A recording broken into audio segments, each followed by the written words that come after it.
Welcome back to the Cordell Cordell and Men's Divorce Podcast. I'm Scott Trout, CEO and Managing Partner of Cordell Cordell. We continue to bring you information, news, updates, and tips and ideas on the law for guys facing divorce, including before, during, and after, and all issues related. It could be modifications, paternities, just general tips for guys considering divorce, and that's kind of what we're going to do today. But as always, I started out, make sure that you don't treat this as an attorney-client relationship. This is not legal advice. As you know, we try to stay far, far away from that. We want to just give you some talking points that you can take to an attorney. Obviously, as I always say, we're available for a consult if you want to find us on the web. You can go to cordellcordell.com, or you can give us a call at 866 Dad's Law. 866 Dad's Law. We're available for consultations telephonically via Zoom, just like this, or where appropriate, and we're allowed across the country, including the UK. We can do it in person, but obviously you want to make that phone call and check and see what's available in your area. So let's get started. Today's an interesting topic that we haven't done in the almost 24 weeks that we've been dealing with COVID, which I think is really good. So let's talk about significant others, relationships, the things that you can do before and what you shouldn't do, because I think this is kind of the unmentioned area, right? And guys come in and they say, and they may not talk about the girlfriend, they may not talk about dating, because they see it as kind of a side issue and it doesn't have any effects on their case. But obviously it does, right? It has some issues that could affect their divorce or modification or custody issues, right? Absolutely. When they come in, one of the things is they've been in a relationship, you're not happy in it for a long time, and you want to find something new. You want to find someone who's going to treat you with respect and love you back. But the important thing is to learn who you are outside of your marriage, who you have grown into be, the mistakes that you've made in the past, so that that next relationship is really a healthy one that you can build on going forward. So it's easy to want to jump into something, but that's when you need to take a break and make sure, you're learning yourself a bit first. Yeah, I mean, I think not only that, it's every individual, whether it's you're dating or a relationship. I talk about, in social media, right? And every individual you come across, you interact with, you engage with, that you spend any significant period of time can have an effect on your case. I mean, you may have this, someone you're dating, you're starting to develop a relationship, and their social media posts can be used against you, right? Absolutely. Not only their social media, but they themselves can become a witness. There's no spousal privilege, The relationship might start off great. You might want someone to rant to, for instance. But unfortunately, if that relationship goes south, that's someone that can be used against you. So not that you always want to have your guard up, but you need to keep in mind while your case is ongoing, anybody can be a witness. Totally. I mean, I think it's like strategy. We always talk about, when you're going into war, you don't jump into war without developing some sort of strategy. And I hate to, we have a book that talks about a civil war, a guy's guide to divorce, but it kind of is. You're battling over things and your kids. And the point is that anything you do, anything you engage with has and potentially could affect all of it. So, like you talk about, don't rush into a new relationship. You may be longing for that. You may want to find someone who will just listen and really invest in you. But I think depending upon your strategy, depending upon what you're going to present, you may be the one that, hey, you're the victim, or, whatever it may be in that toxic relationship that you're in, and you're bouncing to a new relationship. And remember, guys, it's about appearance and how the judge perceives you. And I think, not rushing into something without having that conversation with your lawyer, that's hugely important, don't you think? Oh, absolutely. You need to kind of have the expectations of what you can expect, what this person might mean to your case going forward. In the beginning of the relationship, you probably don't know if they have a sordid past, if they're known to the judges. That's something you want to make sure you're doing your due diligence. You want to make sure you're doing your research, and your attorney can help you with that. Especially when you have kids. The last thing you want is girlfriend, let's just say, spending any part of significant amount of time with your kids, moreover, babysitting your kids, watching your kids. You're just creating, an opportunity for more evidence against you when you do stuff like that, right? Oh, absolutely. And especially if the relationship doesn't work and it seems that you're not suddenly the stable parent. You're bringing people in and out of your kids' lives. That has an emotional toll on your children when this is already a stressful process for them. We really need to make sure when kids are involved, you should leave them out of it, not introduce anyone until you're really sure it's going to go, to a more permanent stage. Yeah. And do you know everything about that individual? I mean, hey, I just met her on Tinder. She looked cool. And hey, here, meet my kids. I'm going to be back in a couple hours. I mean, imagine that scenario. Excuse me, as you play it out, like dating, you get caught up in the moment and the emotions and, it's whatever it is, you get overcome by it and it's fresh and it's new and it's exciting and they listen to you. But that's when you lose all logic, and I think divorce anyway, you lose the sense of using your brain because it's so emotional. And so I think that making sure that you don't provide an opportunity for your spouse to use this new significant other against you. I always recommend, I don't know what you would say, but I always say, look, don't ever introduce them at this point. There's no advantage to it. I know you want to make them a part of your life, and I know you want to share what you have in your life.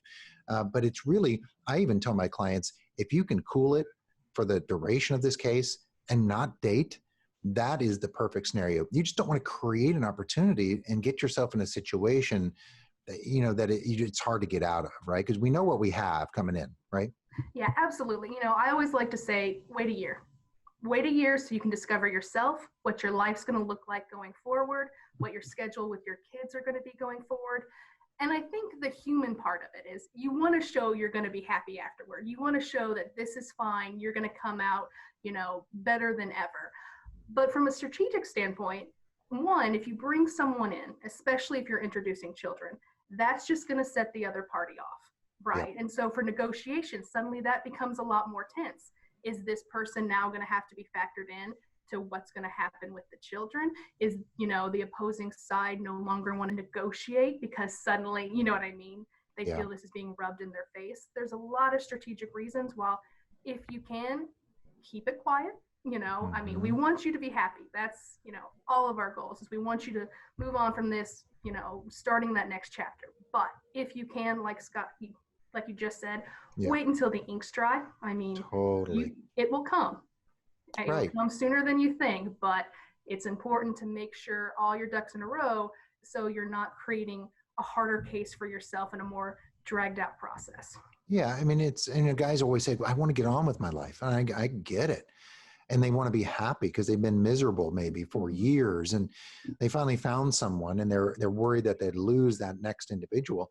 More importantly, the things to avoid, especially, let's just say during COVID, now we have nothing but time on our hands for guys to either spend money on their significant other, buy them gifts, jewelry. I've had guys go on these lavish trips. We're not doing that now, but not thinking. They're thinking they're ready to move on and they're doing something innocently to building, a good relationship. But again, spending marital money, everything you have right now is still marital funds and it's going to be used against you. I've had clients that didn't mention that they were doing that.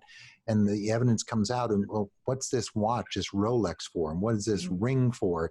They're already engaged and they're not even divorced. And they already planned their wedding and they're not divorced. And let me tell you, judges just get distaste in their mouth. Again, the point about talking the don'ts first is you should have a conversation with your lawyer, right? And just talk through it and see what makes sense. Absolutely. Absolutely. Yeah. And especially like you said, with the financial aspect, that's going to come into play. You might think, well, if I pay in cash, well, they're going to see large cash withdrawals. They're going to see purchases. We take great pride in paying specific detail to cases. That means going over credit card statements. If we're doing that, the opposing side might be doing that too. So if they see large jewelry purchases, expensive dinners, things like that, you might end up having to pay back some of that money. And that's certainly not something you want to do when the money's already been spent. For some dads out there, the coronavirus pandemic has become a pretext to limit access to their children. Other dads have been pushed out of key decisions affecting their children's lives. If you're one of those dads, Cordell Cordell is here for you, as always, but with expanded services. We can meet you in person or by video conference on weekdays, evenings, or weekends. Our goal is to step up our service to meet your needs now.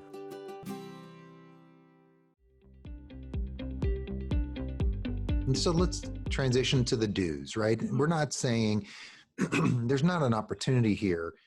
This is an absolute no. I mean, Right. what it is to me, it's an absolute have a conversation. Mhm. Just clear it through me. Let's talk through it. Let's develop it. This is something important. So friendship, opposite sex, whatever, same sex, you can have those relationships, but maybe stay away, do something other than romantic relationship right now. I would say yes, if possible, right? You want Mhm. to have a support system. This is a very isolating time. This is a very lonely time. You want a support system that's not just based on romance, in case that also unfortunately doesn't work out, Yeah. right? I mean, this is a difficult enough time. You want to make sure you have that support in your life. Yeah. And I think it's funny, you think about you wanting the support, and I've caught clients, I'll peek on their social media account and it says, single, ready to mingle, and they're not divorced. You're not single, man. Mhm. Just, these are some of the things you just got to be careful. So that pay your own way. If you're going to go out to dinner, I know you want to be a gentleman or you want to be giving, but especially when you're not settled, don't you think pay your own way? Oh, absolutely. I know it's not the most romantic thing, but again, Hmm. in the middle of the divorce is not necessarily the time for romance. Yeah. Make sure you're paying their own way, they're paying their own way, so that you can show your marital money, even though you're going through the divorce, it's still marital, that it's not being spent on someone outside the marriage. Yeah. And, to that, you also want to make sure some people want to rush into moving in with someone, right? Divorce is expensive. They want to have someone to help pay the bills. But remember, you want to make sure that money stays separate, or suddenly you have another party in the mix that shouldn't be there. And if you potentially are eligible to receive spousal support or maintenance or alimony, that could completely prohibit you from getting that. So there may be some financial consequences to you rushing into things, commingling funds, or doing anything like that. And the fastest way to end this new relationship is to create and make them a witness in your case, right? Mm-hmm. Yeah.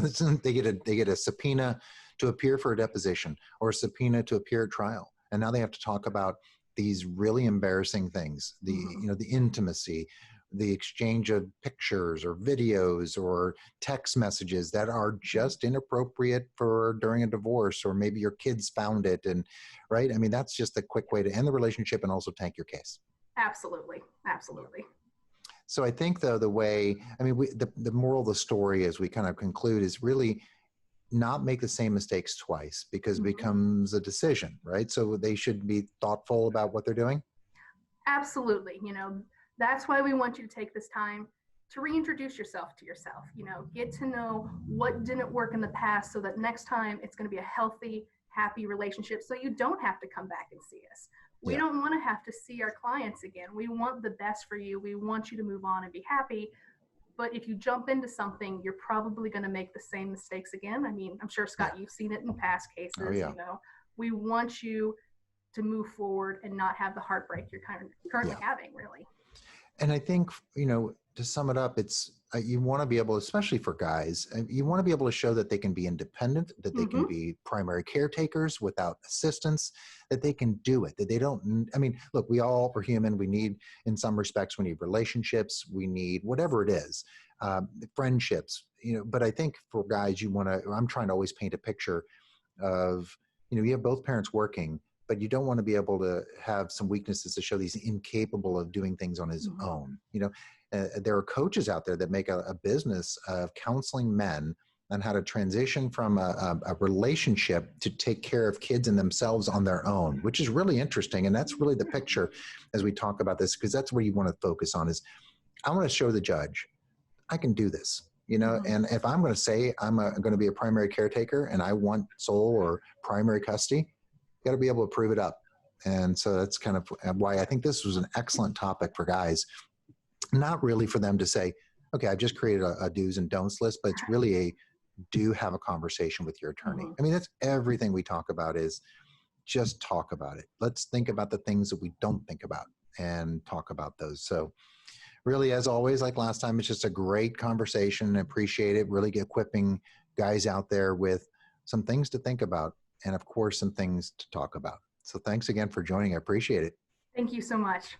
So as always, continue to reach out, have a consultation with us. We're available across the country, including the UK. Find us on the web, CordellCordell.com, also 866 Dad's Law.